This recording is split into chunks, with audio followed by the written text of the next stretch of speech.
sangat-sangat dimuliakan dalam Al-Quran. Jadi saudara-saudara saya yang beragama Kristen atau Nasrani, tolong camkan ini. Siapapun Muslim yang menghina Yesus Kristus,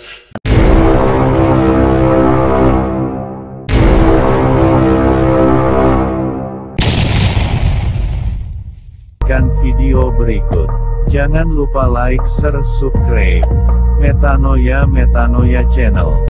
Salam Bapak Ibu, Saudara-saudari yang dikasihi Yesus dan Yesus kasih, berjumpa kembali dengan saya Pendeta Aris Lubis. Saudara Bapak Ibu sekalian, sudah lama ya saya tidak membuat video di ruangan ini, disebabkan kami ada 1 bulan hampir ya pelayanan di Sumatera dan Aceh.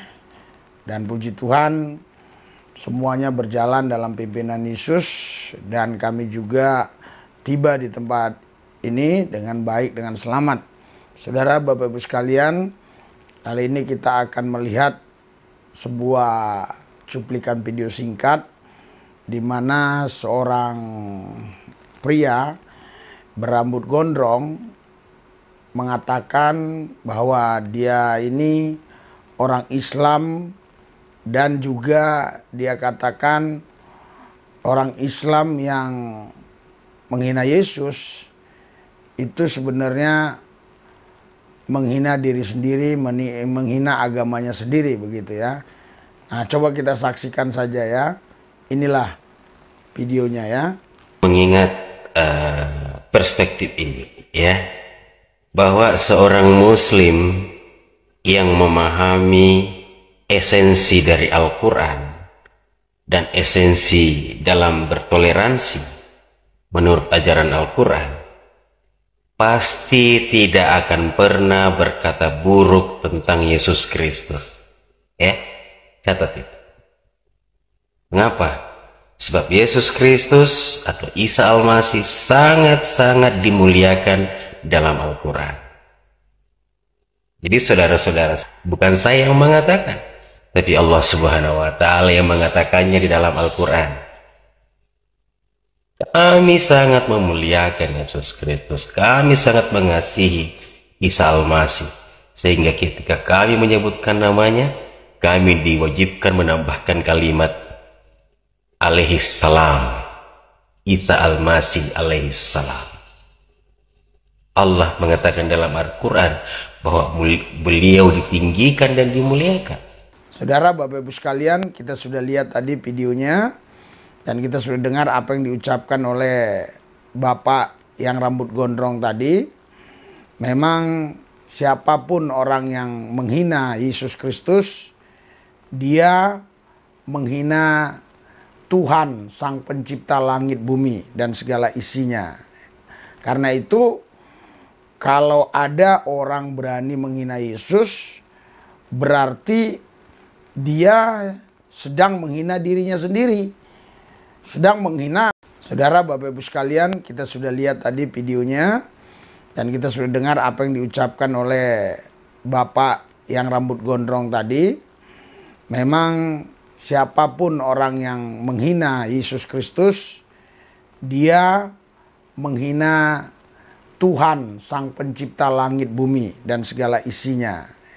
Karena itu, kalau ada orang berani menghina Yesus, berarti dia sedang menghina dirinya sendiri, sedang menghina agamanya sendiri. Kenapa? Karena Yesus itu adalah Tuhan manusia.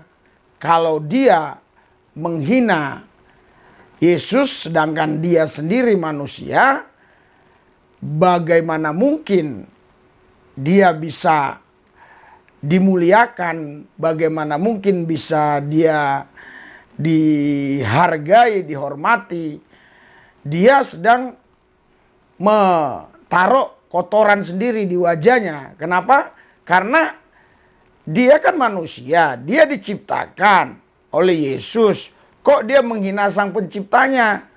Berarti dia ini kan menaruh kotoran di mukanya sendiri, begitu ya. Nah, Alkitab bilang begini ya, saya akan bacakan firman Tuhan ya. Alkitab katakan begini, di dalam Roma pasal 10, ya, saya akan bacakan Roma 10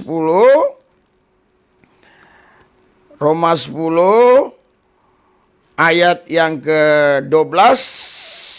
Saya akan bacakan Roma 10 ayat yang ke-12, ya.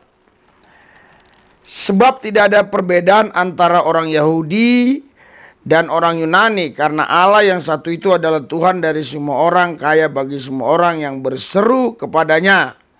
Ya. Sebab barang siapa yang berseru kepada nama Tuhan akan diselamatkan. Ya. Tetapi bagaimana mereka dapat berseru kepada namanya jika mereka tidak percaya kepada dia? Bagaimana mereka dapat percaya kepada dia jika mereka tidak mendengar tentang dia? Bagaimana mereka mendengar tentang dia jika tidak ada yang memberitakan? Ya.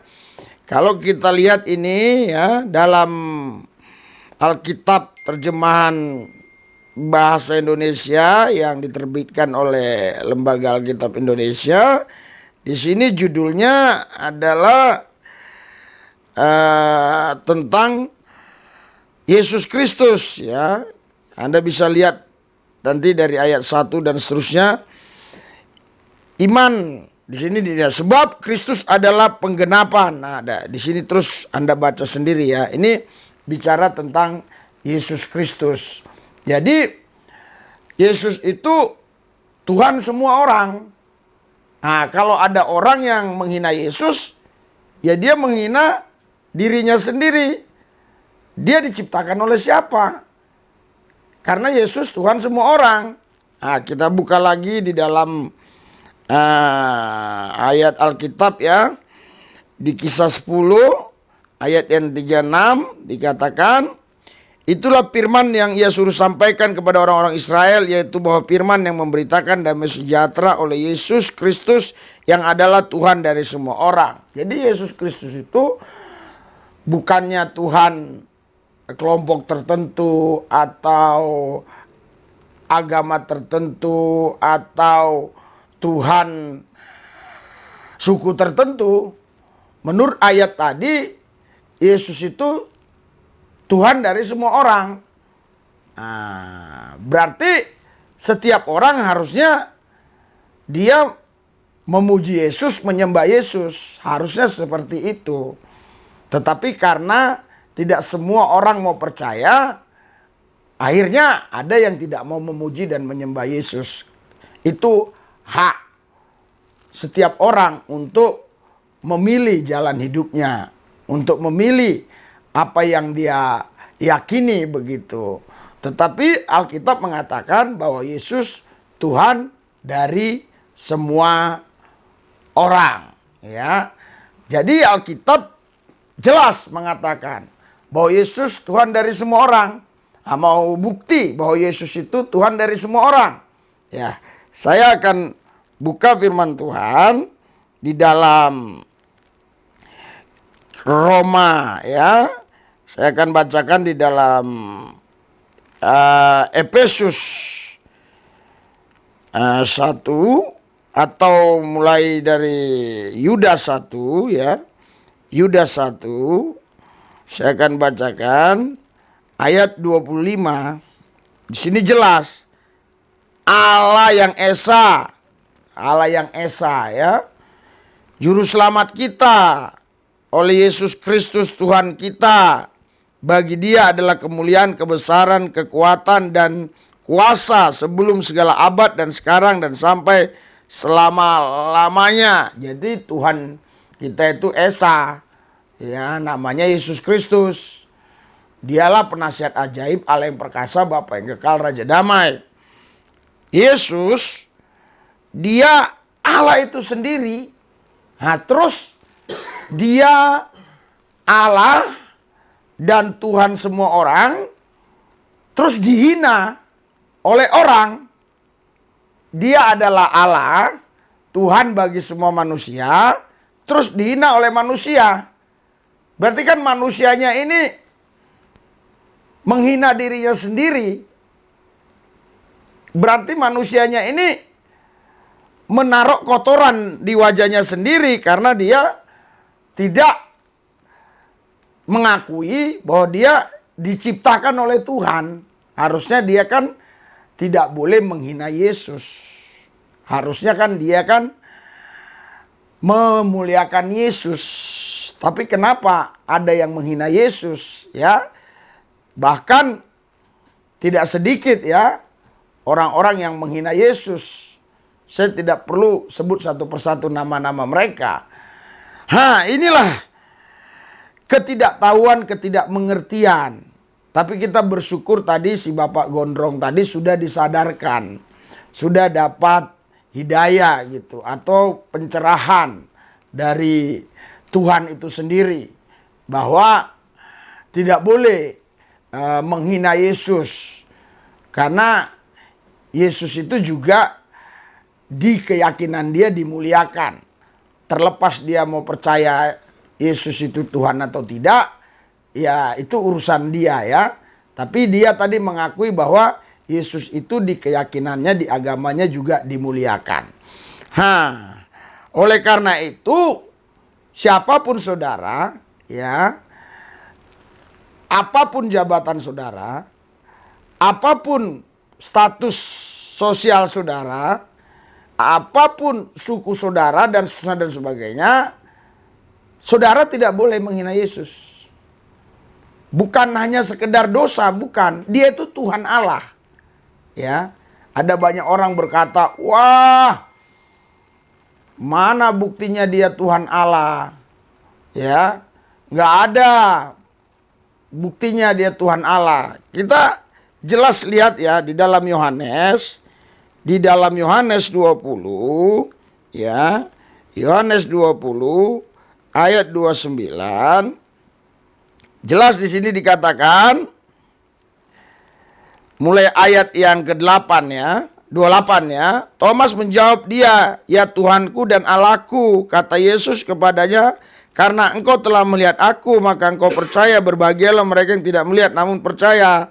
Jadi di sini Thomas ini yang tadinya ragu-ragu, yang tadinya tidak percaya bahwa Yesus menampakkan diri setelah dia bangkit dari kematiannya.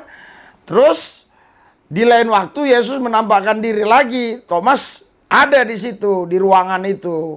Ya, Thomas kaget. Thomas menjawab, ya Tuhanku dan Allahku. Yesus di sini nggak menyangkal. Yesus justru membenarkan, mengaminkan, mengizinkan dosa selain Tuhan Yesus. Makanya di sini kalau kita baca di Lukas pasal 5, ya, Lukas 5 ayat yang ke-20, ya, di sini dikatakan ketika Yesus melihat iman mereka, berkatalah ia, hai saudara, dosamu sudah diampuni. Tetapi ahli-ahli Taurat dan orang-orang Farisi berpikir dalam hatinya, siapakah orang yang menghujat Allah ini? Jadi dianggapnya Yesus menghujat Allah karena Yesus berkata, dosamu sudah diampuni. Siapa yang dapat mengampuni dosa selain daripada Allah sendiri? Kan betul kan? Ahli Taurat, orang Farisi, mereka mengatakan hanya Tuhan Allah yang bisa mengampuni dosa. Akan tetapi Yesus mengetahui pikiran mereka lalu berkata, jadi salah satu sifat Allah adalah maha tahu. Yesus maha tahu, dia tahu apa yang ada dalam pikiran orang Farisi dan orang Saduki ini. Sehingga Yesus berkata, apakah yang kamu pikirkan dalam hatimu? Manakah lebih mudah mengatakan dosamu sudah diampuni atau mengatakan bangunlah dan berjalanlah? Jadi tadi orang yang diampuni dosanya ini adalah orang yang sakit lumpuh. Ya, Yesus bilang, mana lebih mudah mengatakan berjalanlah dengan mengatakan dosamu sudah diampuni? Tentu secara logika lebih gampang mengatakan dosamu sudah diampuni, betul nggak? Nah, saya sekarang bisa mengatakan dosamu sudah diampuni. Tapi kalau ada orang lumpuh di sini, belum tentu saya bisa mendoakan dia dan dia langsung berjalan. Belum tentu ya. Walaupun memang pernah terjadi beberapa kali mujizat seperti itu. Tetapi maksud saya itu lebih sulit menyuruh orang itu berjalan. daripada mengampuni dosa itu. Makanya Yesus bilang, tetapi supaya kamu tahu bahwa di dunia ini Anak Manusia berkuasa mengampuni dosa. Berkatalah ia kepada orang lumpuh itu, kepadamu kukatakan bangunlah, angkatlah tempat tidurmu dan pulanglah ke rumahmu. Jadi saudara sudah jelas ya bahwa Yesus itu adalah Tuhan Allah. Jangan dihina. Jadi kita sangat bersyukur si Bapak Gondrong ini dia dapat pencerahan dari Tuhan. Sehingga ini edukasi juga ya bagi kita saudara-saudari semua yang ada di negara kita ini supaya tidak saling menghujat ya, karena Yesus adalah Tuhan. Jangan dihujat. Kalau dihujat Anda sendiri yang rugi. Mari saudara Bapak Ibu sekalian tundukkan hati pikiran kita dan kita berdoa. Tuhan Yesus, hadirat urapan dan kuasa-Mu bekerja atas kami. Pimpin hidup kami, langkah-langkah kami. Supaya kami dapat memuji menyembah Tuhan. Dan betul-betul kami berikan hidup kami dipimpin oleh Tuhan Yesus. Karena hanya Yesuslah penguasa tunggal dalam hidup kami. Kuasa yang bukan berasal dari Tuhan kami tolak di dalam nama Yesus. Terima kasih Tuhan, dalam Yesus Tuhan kami yang kudus kami percaya. Amin.